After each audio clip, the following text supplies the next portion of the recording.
Every day we turn on the TV and there's more bad news. Another environmental catastrophe somewhere, or more starving refugees, or innocent victims in war zones.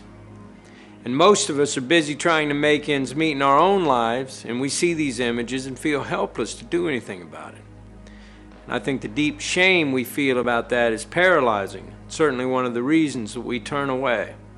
The object of this documentary is to look at the flaws in our systems that allow these things to happen, and the mechanisms that actually work against us, and to show you a very simple but powerful way that we can actually change the world we live in.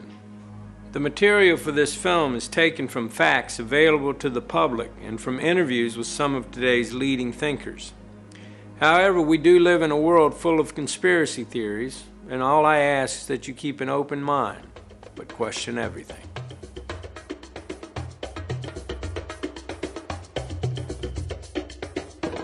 Because people have got to know whether or not their president's a crook.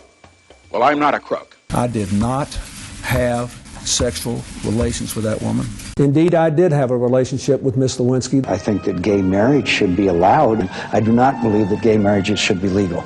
I am honored to be here with Barack Obama. So shame on you, Barack Obama. Iran, Cuba, Venezuela, these countries are tiny compared to the Soviet Union. They don't pose a serious threat to us. Iran is a grave threat. We can end illegal immigration. We're never, ever going to be able to totally control immigration. You have said in the past that it was, quote, pretty well confirmed. No, I never said that. Okay. I never think said that is... No, it's absolutely not. What I said was, it's been pretty well confirmed. There are known knowns. There are things we know that we know. There are known unknowns. That is to say, there are things that we now know we don't know. But there are also unknown unknowns. There are things we do not know we don't know. One of the most important beliefs that people have about politicians is that politicians do whatever polls tell them to do. We hear a lot of complaint about the lack of strong leadership, that politicians find out what the public wants and then they pander to it, or at least they say they'll pander to it. Now, what this idea of the poll-driven politician creates is the impression that the political system may have all kinds of problems, but on the whole, it's responsive and accountable to the public. So, how do we explain this contradiction between the myth that politicians reflect the public and the reality that on most economic issues, they actually ignore public opinion? Media influence on public opinion has been studied for many years now. We know, for example, that the media often play what's called an agenda-setting role. Public concern about issues tends to follow media coverage of those issues, rather than any changes in the real world. The media create the impression that the American public has a real choice. You can choose Bush or you can choose Gore. The implication being that they're both very different. But on substantive budgetary or economic issues, the differences between them are really on the margins. Both leading Democrats and Republicans support a privatized healthcare system, they support corporate-backed global trade agreements, they support maintaining a Cold War defense budget, and they generally favor the interests of big business. But the media give the impression that Democrats and Republicans represent a broad range of opinion by focusing on civil liberty, non-monetary issues like gay rights or abortion, where Democrats and Republicans really do differ. And this masks the degree of elite consensus. There's a couple of completely logical reasons why our politicians are so similar.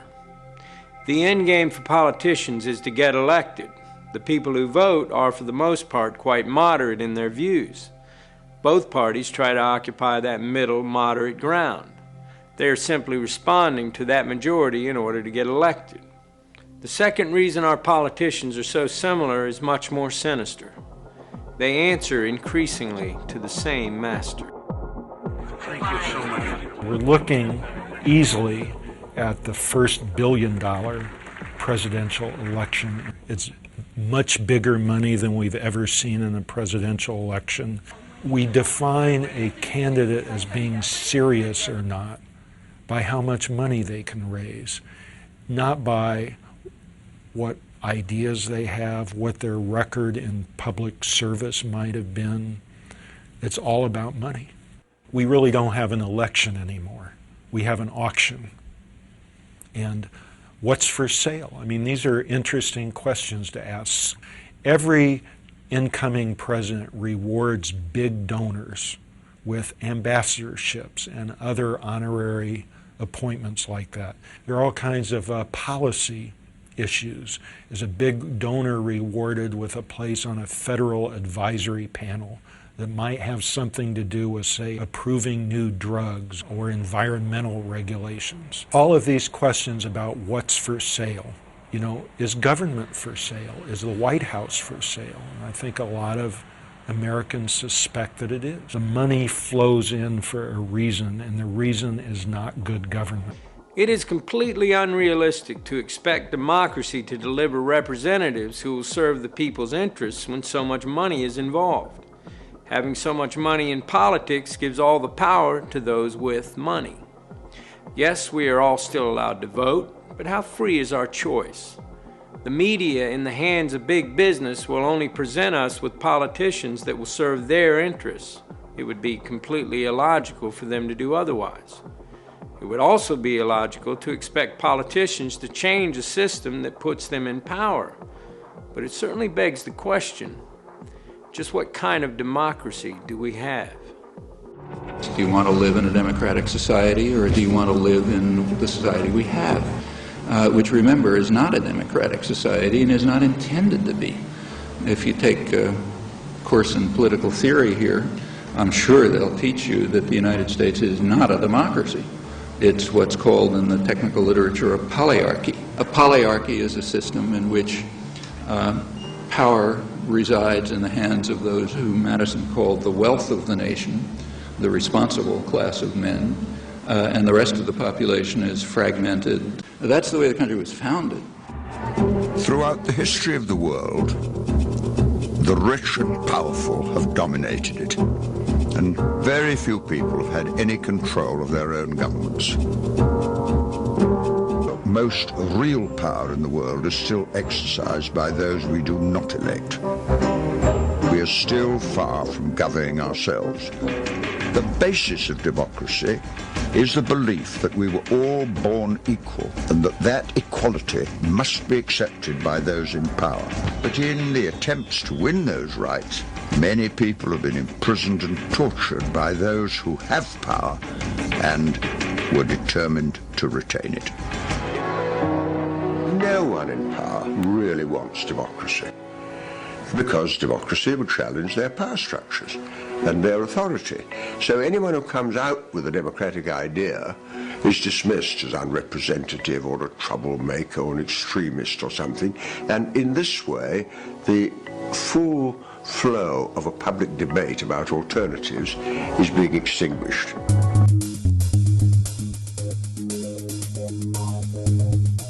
Big business is about making money. That's what big business does well.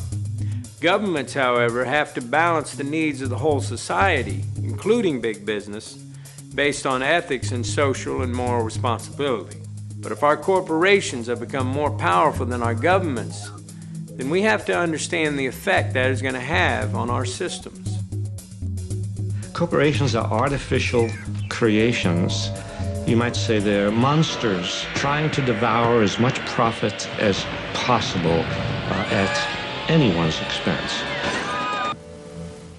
The 14th Amendment was passed at the end of the Civil War to give equal rights to black people.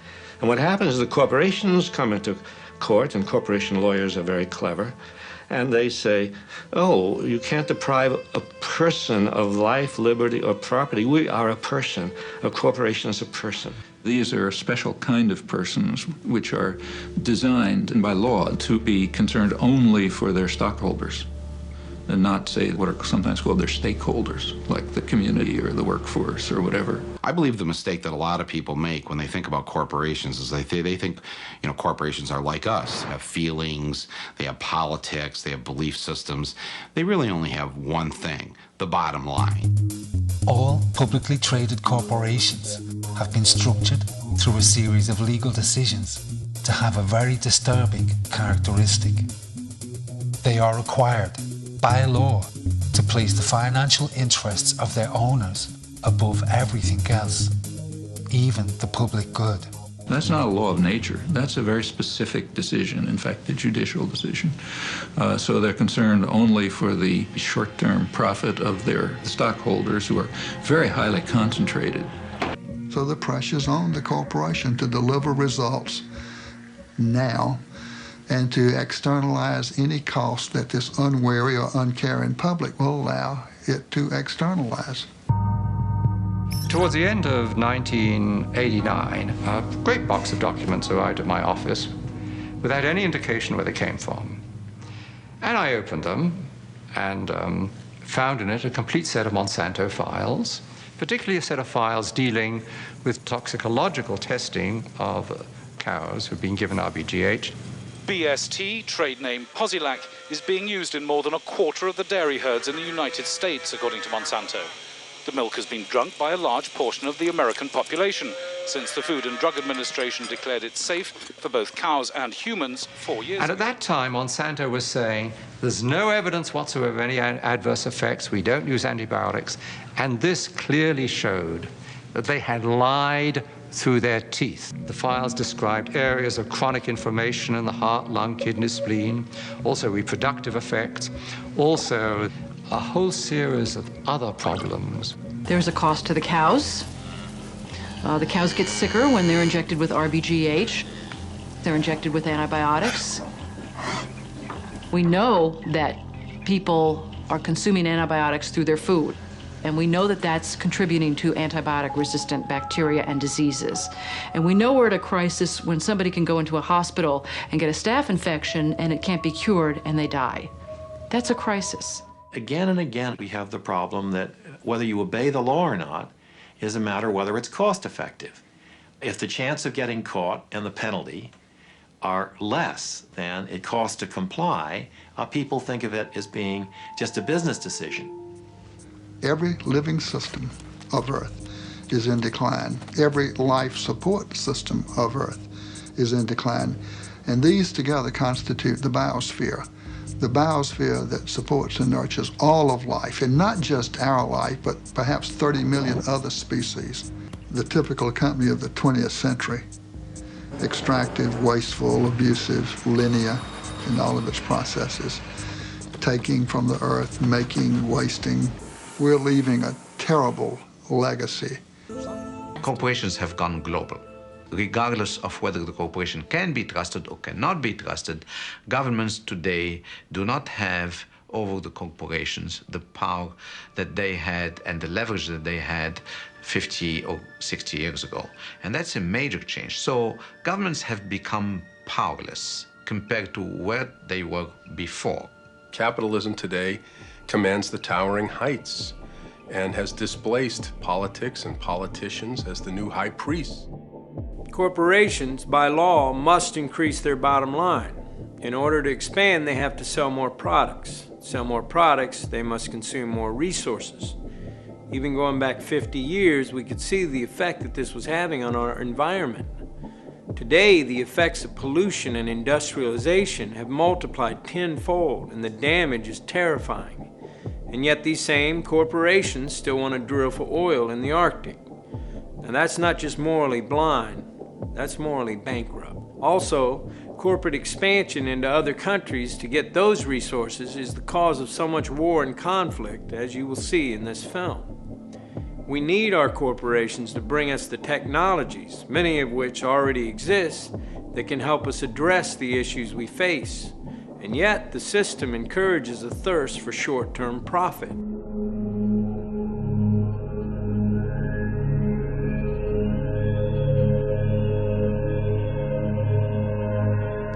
I know many of us have heard stories about powerful groups of businessmen who pull the strings of governments from behind closed doors.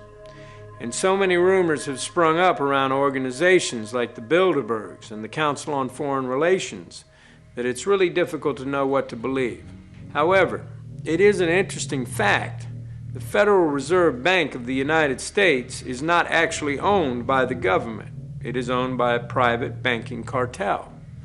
Now, whoever these men are that can loan money to governments have to be some of the most influential men in the world, and yet we don't know who they are.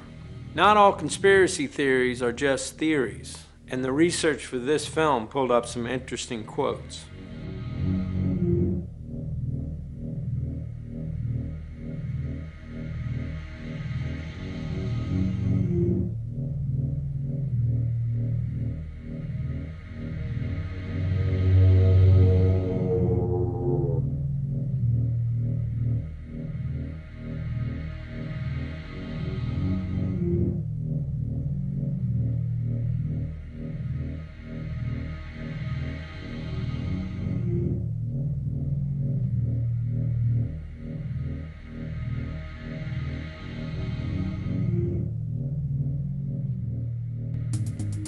Gold is valuable because it is relatively rare. Like gold, the value of money is determined by how much money is in circulation. One would think the power to regulate the money supply that controls our economy and affects our lives in every way would be in the hands of the government of the people. But surprisingly, it is not. The power to control the money supply is in the hands of the Federal Reserve Bank. It is important to note the Federal Reserve is not a government organisation. It is a private banking cartel. The Federal Reserve System is a banking cartel. It's no different than a banana cartel or an oil cartel or the sugar cartel. It just happens to be a banking cartel. Congress, in essence, has ceded total control of the value of our money to a secretive central bank. It's a group of very large and powerful private banking interests. Congress knows nothing of the conversations, the plans, and the action taken in concert with other central banks. The government has given it a monopoly, a virtual monopoly, to create the nation's money supply. But all these actions directed by the Federal Reserve alter the purchasing power of our money. This has significant consequences on our economy and our political stability. Wages never keep up with profits on Wall Street and the banks, thus sowing the seeds of class and discontent. It is bewildering to think that we allow an unelected and unregulated group of private bankers to wield such incredible influence over our society. The truth is that most of us will live from paycheck to paycheck in a continued state of struggle, unable to question a system of finance that keeps us on a constant treadmill. And while most of us struggle to stay ahead, billions of dollars in profits flow into the hands of private bankers at our expense. For this is how the system works. Whenever the government needs money, it requests it from the Federal Reserve.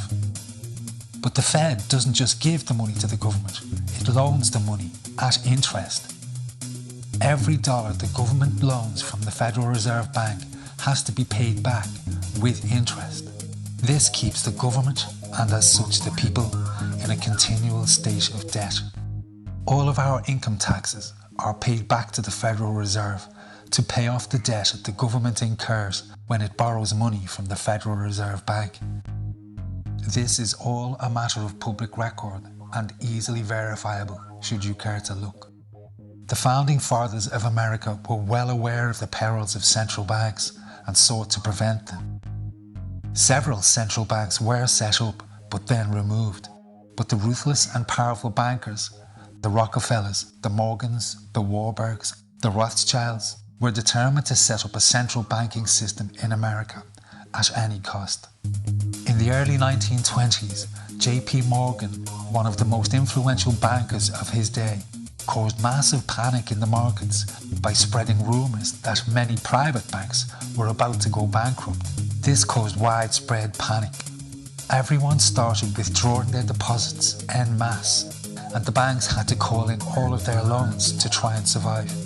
The hysteria destroyed the markets, and the banking elites, having caused the panic, used it to influence politicians and the public that a central bank would bring stability to the system.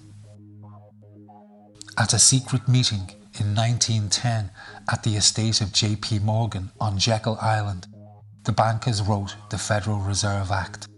They then gave their considerable financial and political support to Woodrow Wilson on the condition he would support the bill if elected. In 1913, Woodrow Wilson signed the bill into law. He later wrote in regret.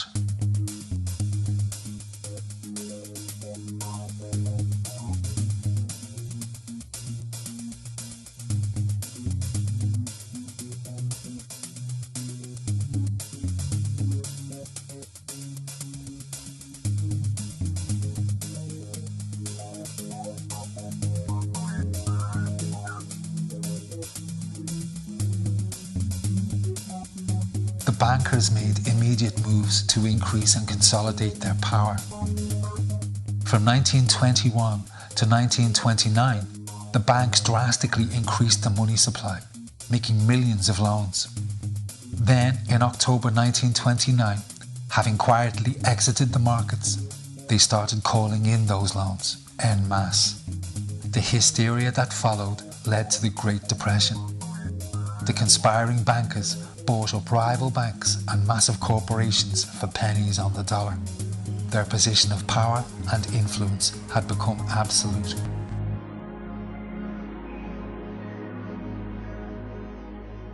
We get almost all of our information from the media. If we base our opinions on bad or biased information, then everything we believe is suspect. Political debate today is kept within very narrow boundaries, so the media can present both sides of these narrow positions and give the impression we have a free press. However, to talk about left or right-wing press is to miss a very important point. Whatever message big business wants carried with whatever slant, the media will carry that story unfailingly. Well, the title is actually borrowed from a book by Walter Lippmann, written back around 1921, in which he described what he called the manufacture of consent as a revolution in the practice of democracy. What it amounts to is a technique of control. And he said this was useful and necessary because the common interests, the general concerns of all people, elude the public. The public just isn't up to dealing with them, and they have to be the domain of what he called a specialized class. Notice that that's the opposite of the standard view about democracy. There's a version of this expressed by the highly respected moralist and theologian Reinhold Niebuhr, who was very influential on contemporary policymakers. His view was that rationality belongs to the cool observer, but because of the stupidity of the average man, he follows not reason but faith. And this naive faith requires necessary illusion. The point is that in a military state or a feudal state or what we would nowadays call a totalitarian state, it doesn't much matter what people think because you've got a bludgeon over their head and you can control what they do. But when the state loses the bludgeon, when you can't control people by force, and when the voice of the people can be heard, you have this problem. It may make people so curious and so arrogant that they don't have the humility to submit to a civil rule, and therefore you have to control what people think. 100 years ago, Sigmund Freud, famous for giving us the science of psychological analysis, suggested that the ideal of individual freedom, central to the idea of democracy, was impossible. He said our hidden desires were too dangerous. Human beings could never be allowed to fully express themselves, that we must always be controlled and would thus always be discontent. Sigmund Freud's American nephew was Edward Bernays. Bernays is almost completely unknown today, but his influence on our society is possibly much greater than Freud. Bernays took the new science developed by his famous uncle and used it to manipulate the masses. Bernays is the man who invented the profession and the term public relations. He worked for most of the major corporations and advised politicians on how to win favour with the public. Like Freud, Bernays was convinced that humans were driven by irrational forces, but by stimulating our inner desires and then sating them with consumer products, he created a new way to manage the irrational behaviour of the masses. What Eddie got from Freud was indeed this idea that there is a lot more going on in human decision-making, not only among individuals, but even more importantly among groups, than this idea that information drives behavior. And so Eddie began to formulate this idea that you had to look at things that would play to people's irrational emotions. And you see, that moved Eddie immediately into a different category from other people in his field and most government officials and managers of the day who thought if you just hit people with all this factual information, they would look at that and say, oh, of course. There's a psychology of dress. Have you ever thought about it? How it can express your character? You all have interesting characters, but some of them are all hidden. I wonder why you all want to dress always the same, with the same hats and the same coats. I'm sure all of you are interesting and have wonderful things about you, but looking at you in the street, you all look so much the same. And that's why I'm talking to you about the psychology of dress. Try and express yourselves better in your dress. He had a home in the corner suite of the Sherry Netherland Hotel. And here's this wonderful suite with all these windows looking out on Central Park and across at the plaza and on the square. And he would use this place to hold a soiree. The mayor would come. All the media leaders would come, the political leaders, the business leaders, the people in the arts. I mean, it was a who's who. People wanted to know Eddie Bernays because, you know, he himself became a sort of a famous man, a sort of a magician who could make these things happen.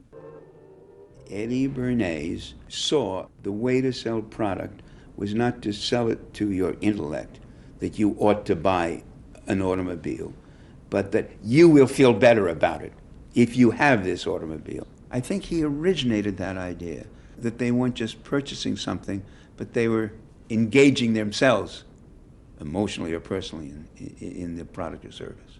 That it's not, you think you need a new piece of clothing, but you'll feel better with the piece of clothing. That was his contribution in a very real sense. We see it all over the place today, but I think he originated the idea of the emotional connect to a product or service.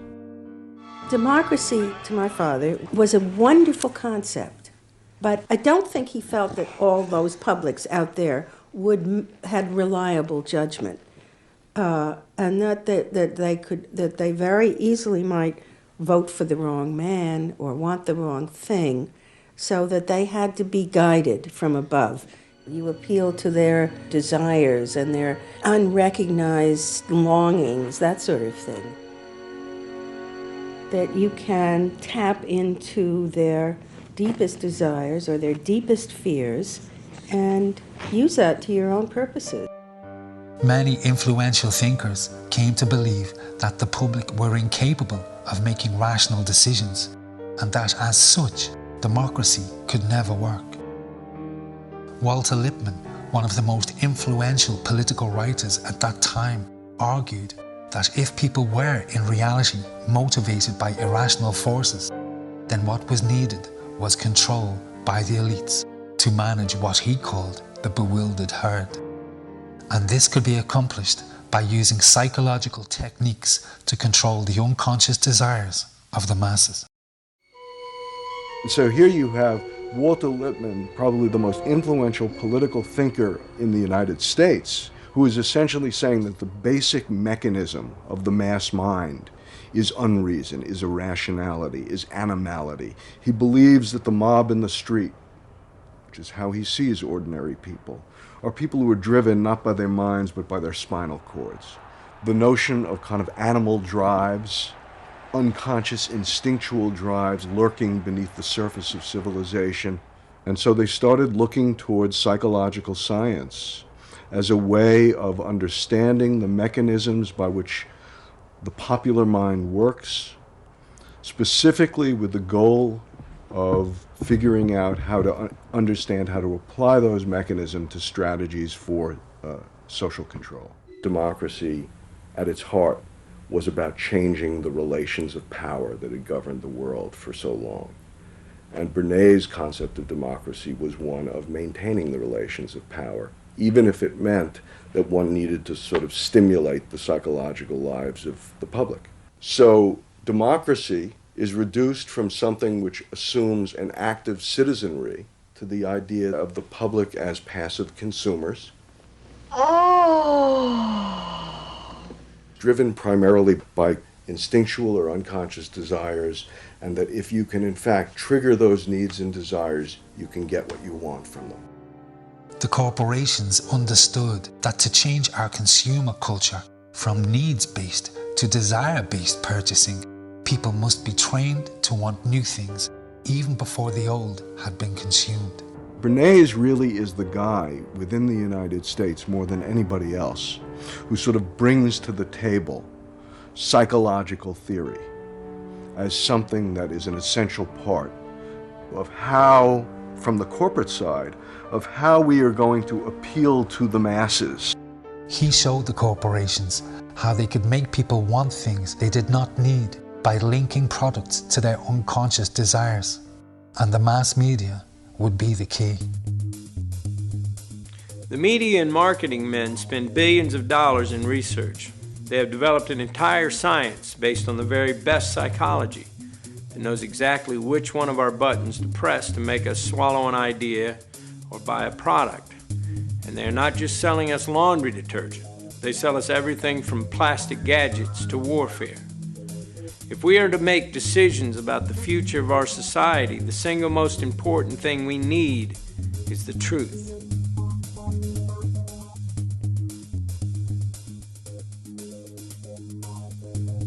So I would like us to imagine a nightmare scenario.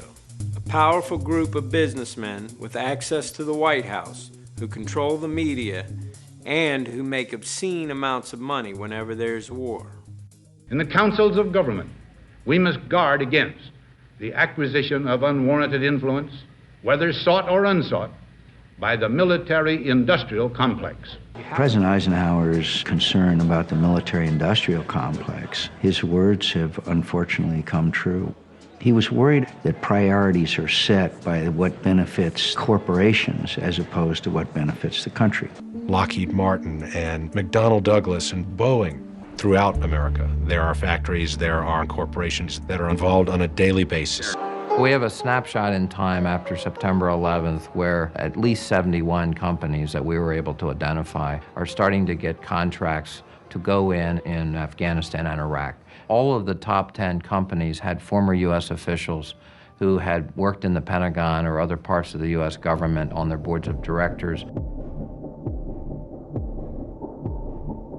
The Carlyle Group plays in industries and in an area that are heavily influenced by politics. My understanding is they are now the 11th or 12th largest defense contractor, a multi-billion-dollar annual enterprise with an almost obscenely high profit margin. They hire defense experts like Frank Carlucci or Frank Finelli. They hire politicians like George Bush Sr. or James Baker III. And the Iron Triangle is in some ways a uniquely American phenomenon. It's the confluence of the military, big business, and politics.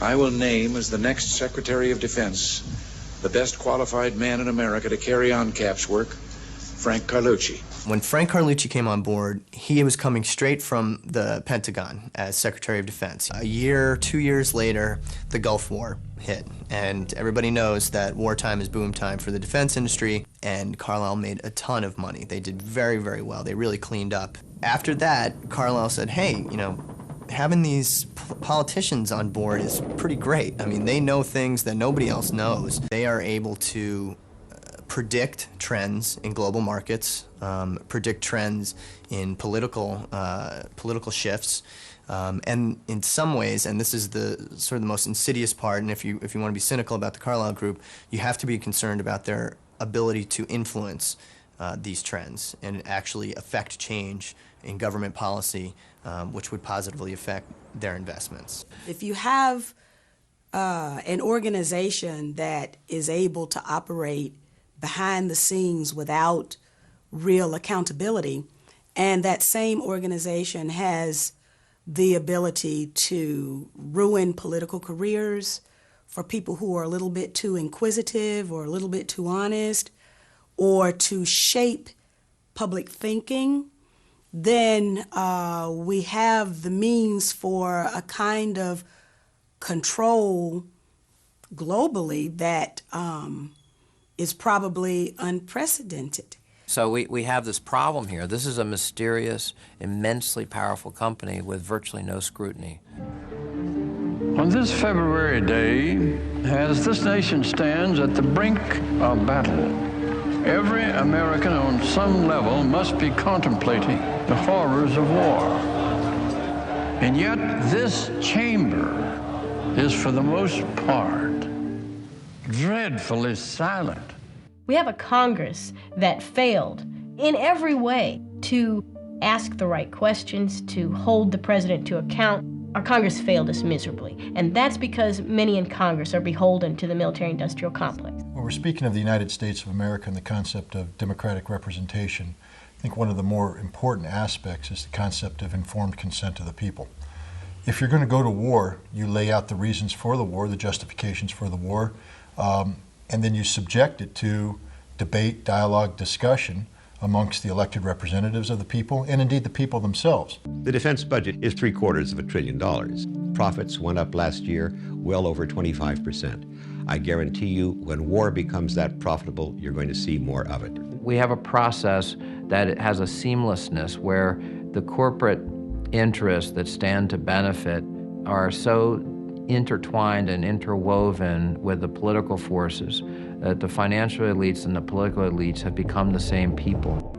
The attack came without warning, and according to a U.S. government source, told CBS News that it has Middle East terrorism written all over it. The attack in Oklahoma City appears to have a familiar mark. This was done with the attempt to inflict as many casualties as possible. That is a Middle Eastern trait. The fact that it was such a powerful bomb in Oklahoma City immediately drew investigators to consider deadly parallels that all have roots in the Middle East. ABC News has learned that the FBI has asked the U.S. military to provide up to 10 Arabic speakers to help in the investigation. The so-called independent media in a liberal society like this, in effect, are so lazy and are controlled by interests that are commercial and political at the same time that there is no investigative reporting. It's just basically repeating the line of the government. Only 8 days ago, I concluded a broadcast on the World Trade Center bombing by telling you what senior U.S. law enforcement officials were telling us, that the threat of Muslim extremists operating within the United States is an ongoing danger, something we'll have to live with from now on. And repeating the lines of the people who have the most influence, for whom Islam is a useful foreign demon to turn attention away from the inequities and problems in our own society. So, as a result, the human side of the Islamic and especially Arabic world are rarely to be found. And the net result is this vacancy on the one hand, and these easy, almost automatic images of terror and violence. The situation in the popular media is basically that Muslims are really two things. One, they're villains of one sort, villains and fanatics. And B, many films end up with huge numbers of bodies, Muslim bodies, strewn all over the place, the result of Arnold Schwarzenegger or Demi Moore, Chuck Norris. Lots of films about guerrillas going in to kill Muslim terrorists. So the idea of Islam is something that to be stamped out. It's easy to attract attention, and certainly the media's attention, for some of the political reasons that are obvious. I mean, to discredit the Arabs, to make them seem like a threat to the West, to keep the idea around at the end of the Cold War that, you know, there are foreign devils. Otherwise, what are we doing with this gigantic military? The war with Iraq gives us a snapshot in time where we can see the effects of all these powerful influences coming together. They have weapons of mass destruction.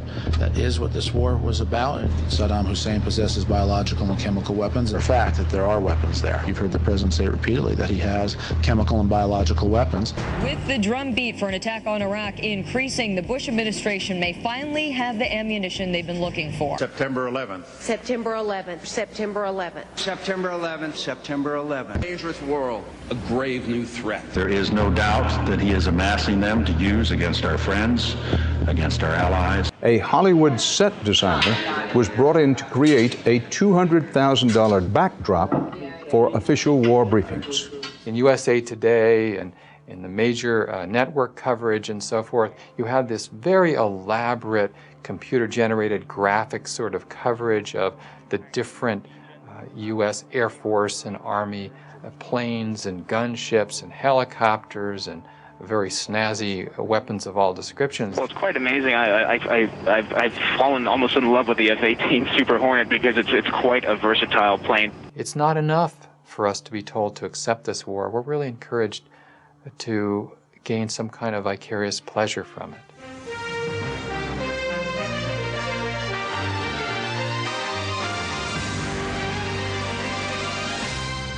The Pentagon, for many years now, since Vietnam, has worked extremely hard at shaping news and how the media reports that news. We train people to say certain things in a certain way.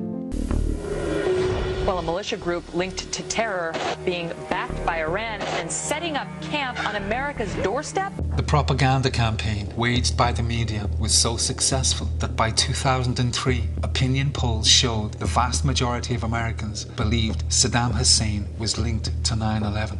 This claim was false. The majority believed he possessed stockpiles of weapons of mass destruction. This claim, too, was false.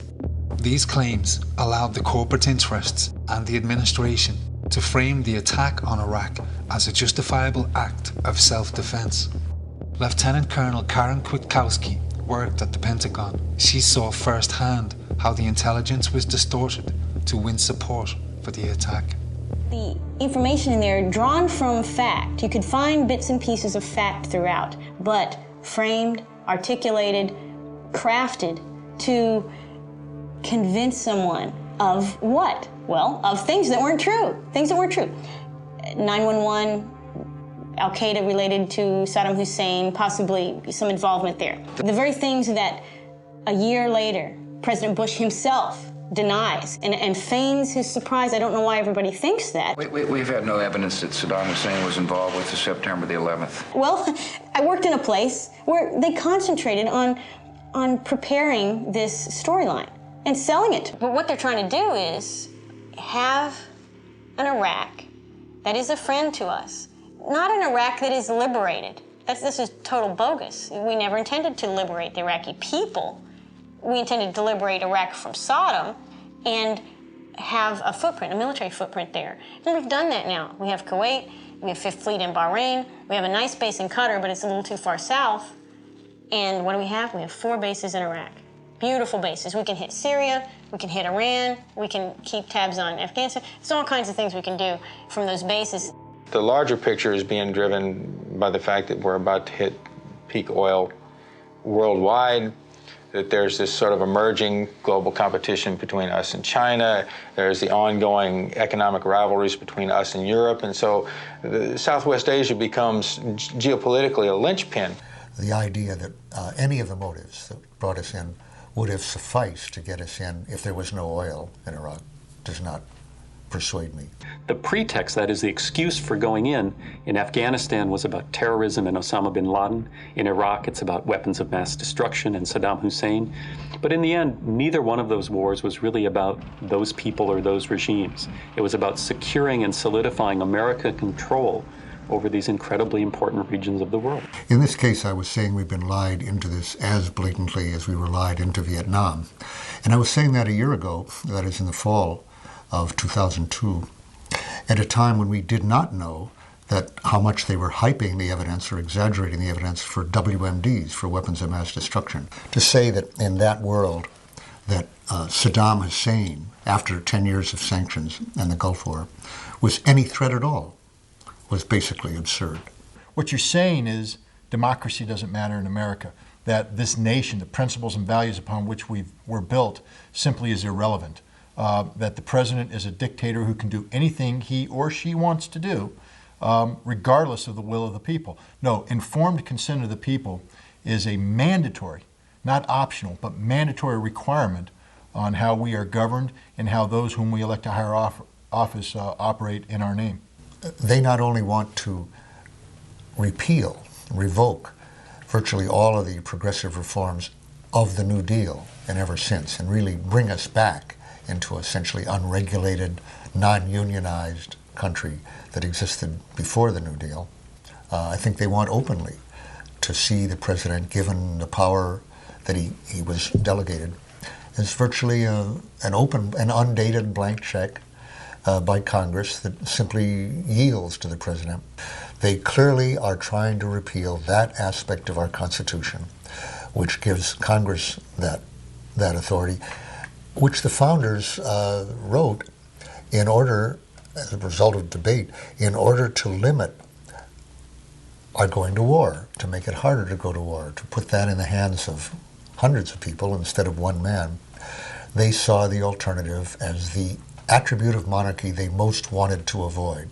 I don't think they take seriously any merits or advantages to a country of a Bill of Rights, unless it's the right to bear arms.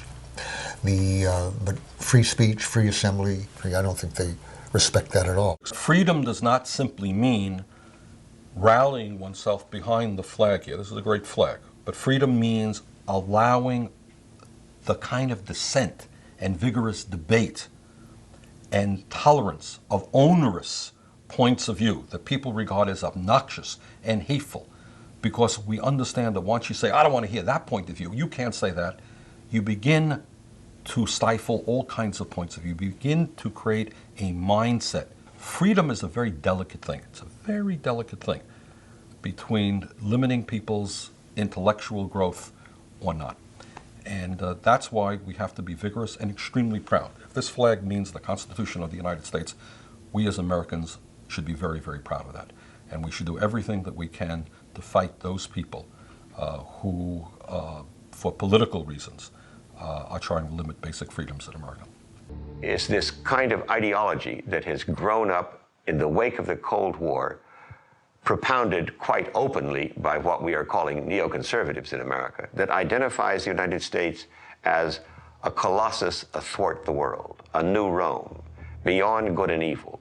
We no longer need friends. We don't need international law. Like the old Roman phrase, it doesn't matter whether they love us or not, so long as they fear us. I've been a born New Yorker all my life. I've lived here all my life. So for me, it was a powerful personal event. What I remember, what I think it taught, of course, my first reaction was fear, anger, rage, vengeance. I think all of us, if we're human, had that reaction. The question for all of us is what we remember and what we do with the memories. What is the lesson? What does it tell? What does it teach?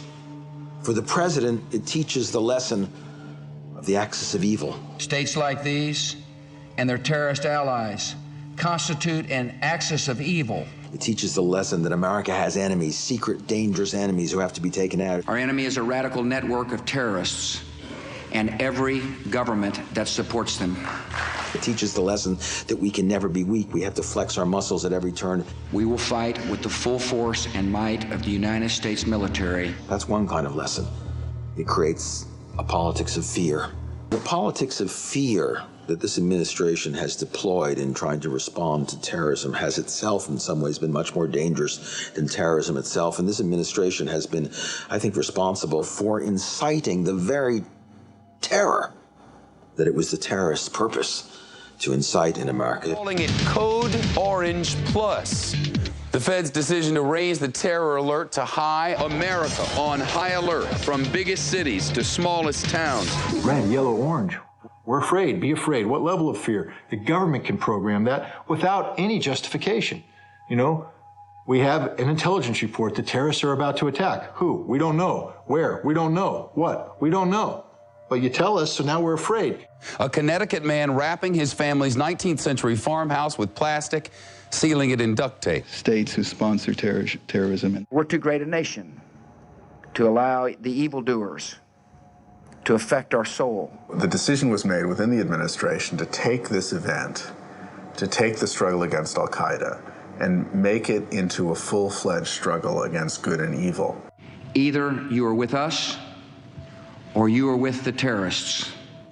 The important thing to remember here is one didn't have to put it in these terms. One didn't have to say, if you're not for us, on our side, you're on the side of the terrorists. That was not a necessary response. That was a chosen response. The more we're afraid, the more you ask us to give. Patriot Act 2, enhancements to the Patriot Act. Now the budget's starting to be bankrupted. Billions flowing out of this country into into a war on terror, more defense expenditures. Therefore, I've asked Congress for a one-year increase of more than $48 billion for national defense, the largest increase in a generation. Perpetual war, the loss of civil liberties, the lack of trust in government because they don't tell the truth. These are outrageous and unpleasant political developments, but they don't necessarily spell the end of the United States. Financial bankruptcy does. Things that can't go on forever don't. What we're talking about right now is the rigged American economy can't go on forever, and it's not rocket science to say so. One war after another, we become a warfare state. That is, the system is set up to go to war. We're going to find wars. We've already had two major wars, Iraq and Afghanistan. I think the people most without fear on September 12th in America were those working at Ground Zero.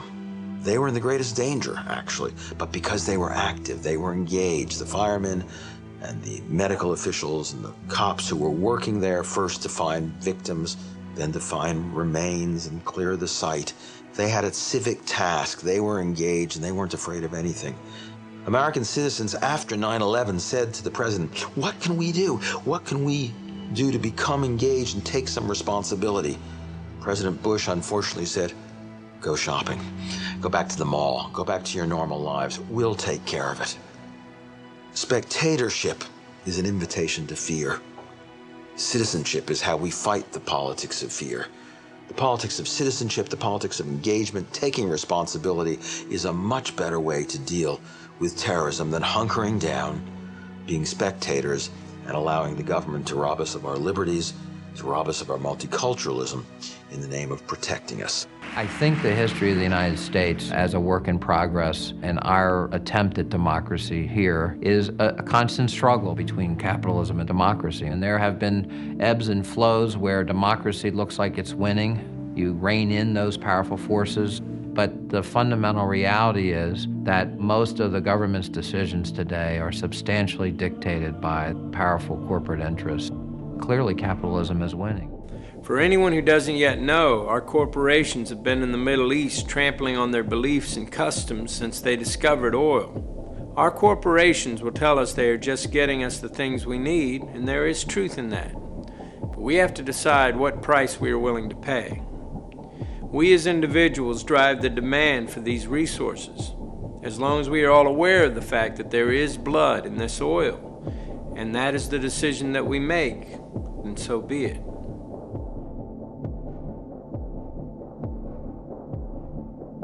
It's completely understandable that people bury their heads in the sand, and if we don't look too closely, life doesn't seem too bad in many areas of the world. But that is going to change, and there are some logical outcomes to the way this system works that will affect every one of us. I was invited to Washington, D.C. to attend this meeting that was being put together by the National Security Agency called the Critical Thinking Consortium. I remember standing there in this room and looking over on one side of the room, and we had CIA, NSA, DIA, FBI, Customs, Secret Service, and then on the other side of the room we had Coca-Cola, Mobil Oil, GTE, and Kodak. And I remember thinking, I am like in the epicenter of the intelligence industry right now. I mean, the line is not just blurring, it's just not there anymore. And to me, it spoke volumes as to how industry and government were consulting with each other and working with each other. An initial news report in the Army Times newspaper last month noted, in addition to emergency response, the force, quote, may be called upon to help with civil unrest and crowd control. Did this surprise you? It did. It surprised me also that Northcom itself was involved in intelligence sharing with local police officers in St. Paul. I mean, what in the world is Northcom doing looking at what some of the protesters are involved in? And you had infiltration up there too. But what we have going on in this country is we have infiltration and spying that goes on not only at the, well, all the way from the campus police practically, Amy, up to the Pentagon and the National Security Agency. We're becoming a police state here. Right now, as we talk, The Fourth and Sixth Amendments to the Constitution, to the Bill of Rights, are dead letters. Both of these bills were written into the Constitution by the Founding Fathers in order to protect the people of America from the government of America. Right now, the right to freedom of speech, the right to free assembly, and the right to a fair trial are no longer protected by law. The result of the Patriot Act, the Military Tribunal Act, and many other bills written in the name of Homeland Security is that almost any action, speech, or protest against the government can be construed legally as terrorism. Your home can be searched secretly without a warrant. You can be arrested with no charges revealed to you. You can be detained indefinitely and tortured without any protection under the law. In 2005, Congress passed the Real ID Act. Soon, we will be required to carry ID cards by law. There are plans to equip these cards with RFID tracking chips that will be able to track your every move. These tracking chips are already in all new passports. Many believe this will eventually lead to the implanted chip, which is already being used in many places in our society. We have a Florida family who are really pioneers in a brave new world. They have volunteered to be the first ever to have microchip identification devices implanted into their body. After 9/11, I was really concerned with the security of my family. I wouldn't mind having something planted permanently in my arm that would identify me. It is not difficult to see a future where we are all locked in to a monitored control grid, where every move and all transactions will be tracked, monitored, and recorded. And if anyone gets out of line, they can just turn off their chip. Could the sense of fear and isolation prevalent in our society allow us to accept totalitarian measures of this nature? And if we become scared enough, might we not even demand them? Has our sense of fear and division detached us from reality? It is not too difficult to imagine that many of our fears are manufactured for us. History shows us that many in power have used fear to manipulate societies. And there are those who would benefit from a totalitarian world government. This is Aaron Russo, a former politician. Next to him is Nicholas Rockefeller, of the Rockefeller banking family. After a long friendship, Aaron Russo eventually ended their relationship, appalled at what he had learned of the Rockefellers and their plans.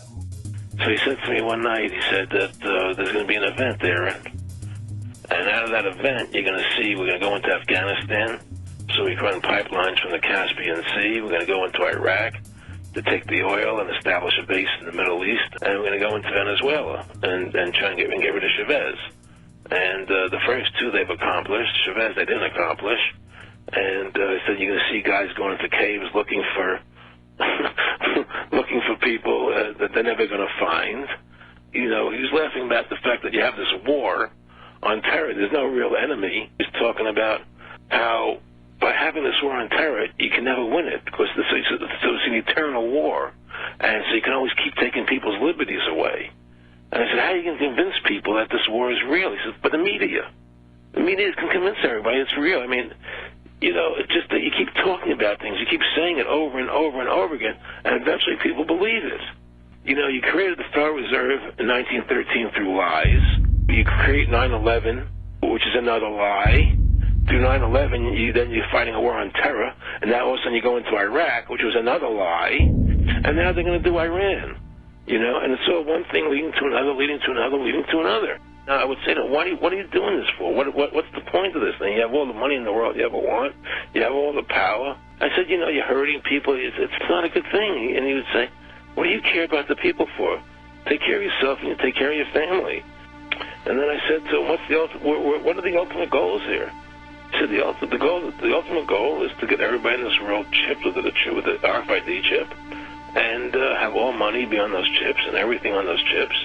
And if anybody wants to protest what we do or violate what we want, we just turn off their chip.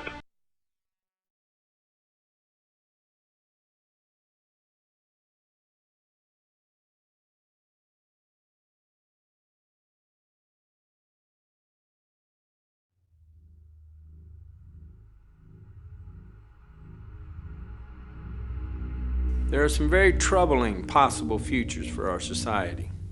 Climate change will displace millions of people, and we'll hit peak oil in 2015. Thereafter, the price of oil will skyrocket. So we'll see supply decrease, and we'll see prices of basic foods and every basic commodity spiral upwards. Our current world population is just under 7 billion, and that figure will double approximately every 35 years. So take a look at where you live. Try to imagine double the amount of people, twice the demand for resources, double the amount of pollution. Massive changes are coming whether we like it or not. I'm not a politician. I'm not looking for your vote, so I can give it to you straight. This system cannot continue. So who will make the decisions about who gets food to eat, or who goes hungry, or who gets water to drink, and who goes without? Because the idea of allowing mindless corporations or wealthy elites to make decisions about population control is terrifying. The great heroes of our times, people like Gandhi and Martin Luther King, incredible though they were, could not create change on their own. Only the will of the people can do that, and together we can accomplish anything.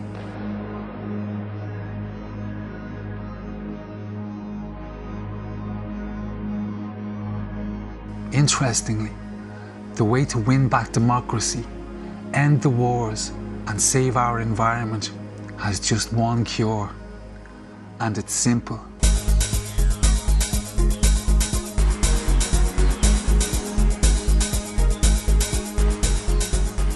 We live in a capitalist system.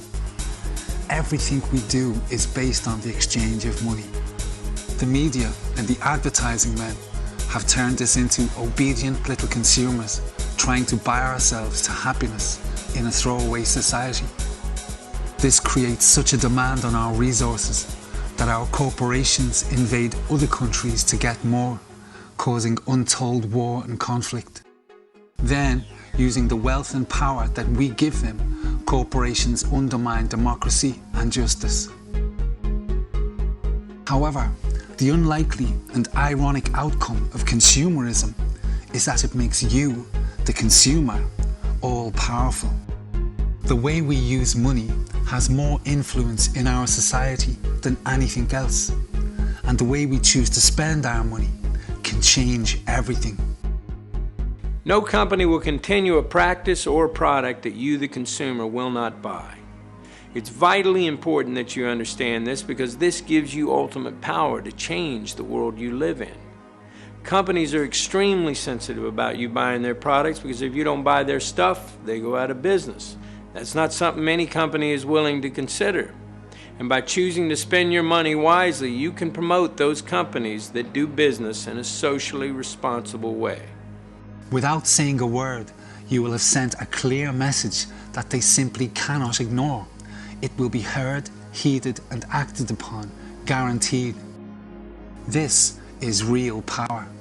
For example, if a company pollutes the environment or uses bad business practices, if you don't buy their stuff, they will change. If you don't want food with chemicals or GMOs in it, then don't buy it.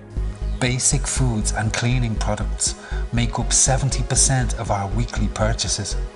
This drives the agriculture and chemical industries that have a massive effect on our environment. If we can start making the right choices about these simple everyday purchases, we can save our environment. We've got into the habit of buying junk fast foods that have no actual food in them. We buy gallons of poisonous household cleaners when one degradable soft soap will do. We are poisoning our homes and wasting our hard-earned money for no good reason. Why? Because the advertising industry tells us to. They just want you to buy stuff. The car is the single biggest drain on the Earth's resources. Just about every mineral, every chemical, and every metal known to man goes into the manufacture of our cars. The gasoline engine is inefficient and poisons our environment. The car, as it is today, cannot be sustained. It is up to us to drive the demand for clean, efficient vehicles. Do not underestimate the power of that dollar bill in your pocket. The way you spend that dollar already affects economies and lives around the world. Spent wisely, it can fix every problem known to man. The minute we start taking responsibility and spending our money wisely, every politician, every corporation, and leader around the world is going to know that we have woken up. And that is the most important point in this film. All of the abuse in our system happens because we just roll over and take it. But when we get involved and start making the right decisions, everything changes. Our consumer choices are the easiest way for us to get involved in a very meaningful and powerful way. But the issue is our involvement. You and I taking responsibility, you and I demanding the truth, learning the facts, and making our decisions accordingly. There are serious decisions to be made about the future of our society. Because there are so many of us and population levels are rising all the time, we have to drastically reduce our demand for every consumer product. Breaking the habits of a lifetime won't be easy. Retooling industry and maintaining balance in our markets and economies is a massive undertaking. But we can address all of these questions. You have the power to deny profits to offending corporations and support those who maintain good practices. You can express the concerns you hold dear and herald a new beginning at every level of our society. This is the 21st century. If we use our resources wisely, there's no reason why anyone shouldn't have what they need. There's no reason whatsoever why people are still starving to death on our planet. And the common man or woman, whether they are Israeli or Palestinian, Protestant or Catholic or Iraqi or American, the common man just wants to live in peace and justice in a clean environment. When we look around the world and we see that that is not the case, we know that the will of the majority is not being listened to. That's the first sign that our system is broken. Government won't make these changes for us. Yet again, it is down to the common man. Please don't just watch this movie and turn away. We can fix this system. Go to the website, take that first step towards an incredible future for all of us. Thank you for watching.